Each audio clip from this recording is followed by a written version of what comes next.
Welcome to NCIX Tech Tips. Now, if you haven't taken an arrow to the knee, you're probably playing Diablo 3 now.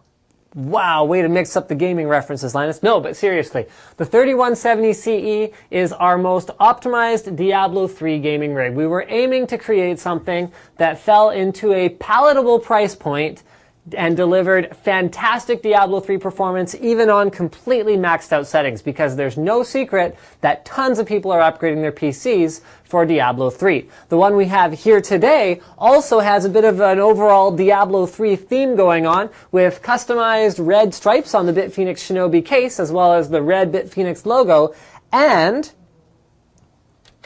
pretty sweet interior red lighting effects going on with alchemy LED strips, as well as some yellow LED fans. So it has kind of like a molten volcano-y hellfire type of color scheme going on.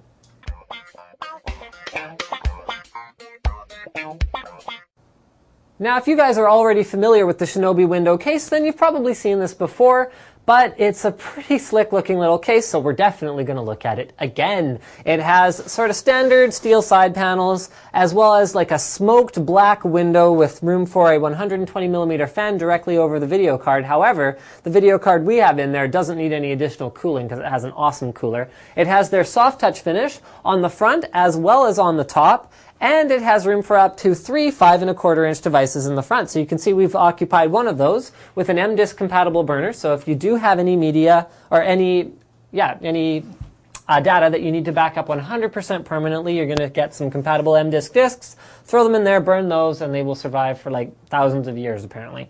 Okay, we've got a red theme thing going on here with red stripes down the front, as well as a red BitPhoenix logo. Remember, air intakes for this case are provided through these mesh strips, as well as on the top.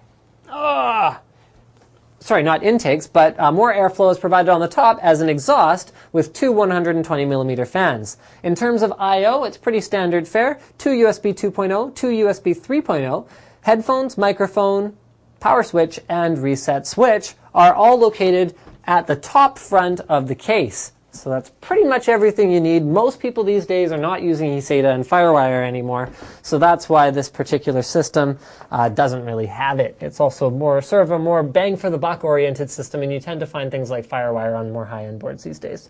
In the back, we find 4 USB 2.0 ports, 4 USB 3, a PS2 keyboard mouse combo port, VGA, DVI, and HDMI out, all provided by the onboard graphics on the Intel Ivy Bridge processor inside. It's a Core i5. We've also got gigabit Ethernet, optical audio out, 7.1 audio out, and from the GTX 560, we've got dual DVI as well as mini HDMI out from the graphics card. Right, Slick reminded me that there is a smoked black window that provides more of an eerie effect on the inside versus a clear glass window that allows you to see everything a little bit more clearly, but doesn't look kind of as cool and dark. We've also got a bit of a like volcano-ish color scheme going on with this particular system, although you can customize that with red LED lighting at the bottom and yellow LED fans up at the top. Looks pretty cool. Now, whenever you set out to hit a particular price point and optimize the system for a particular game, some compromises have to be made. So while we would love to build every system with a K-series processor for easy overclocking and, the highest end graphics cards, in this case, we made some sacrifices in order to hit a better price. Okay, so we're using a Core i5 dual-core 3450. Now, you can upgrade to a K-series processor and overclock it yourself, but this is not a pre-overclocked system. This is more of a value-oriented system.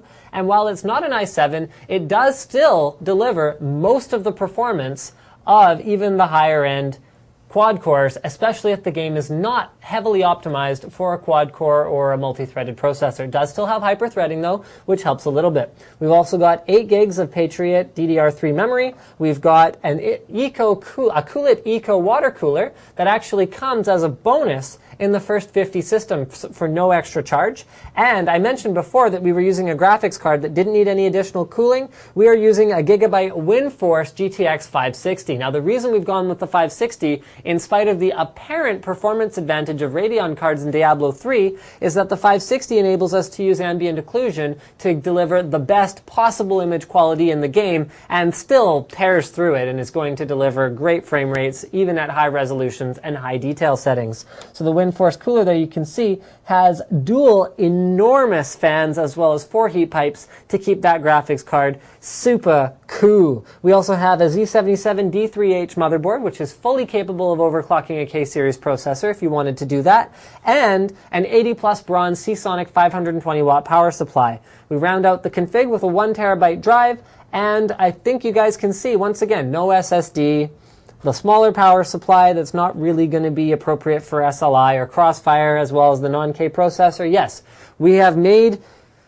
compromises. However, I believe that at sort of, 2/3 of the price of a system that's more expensive, this guy's going to deliver sort of 80 to 85% of the performance. So recommended upgrades would be throw in a boot SSD or a caching SSD. This motherboard is fully capable of supporting that. Throw in a beefier power supply. Maybe go with a board that's optimized for SLI or Crossfire with 8x compatible slots. Throw in a K-series CPU. Throw in a higher end graphics card. But hey, you guys, not everyone has an unlimited budget, and for $9.99, it's pretty hard to beat this guy, especially with, the cool Diablo 3 themed lighting effects. Up here in the top, you can see we're using Bitphoenix Spectre fans with yellow LED lighting for all 3 of these fans. And then on the bottom, we have Bitphoenix Alchemy red LED lighting in order to get that molten look. So in conclusion, the Vesta 3170 CE is our Diablo 3 optimized rig, and apparently they saw fit. See, I just saw this in the preview of what will go out in an email newsletter to NCIX customers, where they've made my eyes demonic and scary. All right, I guess that's cool. Just filming my video, trying to showcase a PC here. Apparently the Russian thought this was actually, I bet I know who this was. I bet this was the NCIX artist who does our cartoon weekly sale banners. I'm pretty sure that was him. Anyway, here's internal pictures. Here's what you'll get if you are subscribed to the NCIX newsletter. Oh, here's another cool thing. The first 10 people to buy the system will also get a free full copy of Diablo 3. So the first 50 customers get a free liquid cooler. The first 10 get a free liquid cooler and a free copy of Diablo 3. Don't forget to subscribe to NCIX Tech Tips for more reviews, tutorials, and computer system videos from your favorite e-tailer, ncix.com.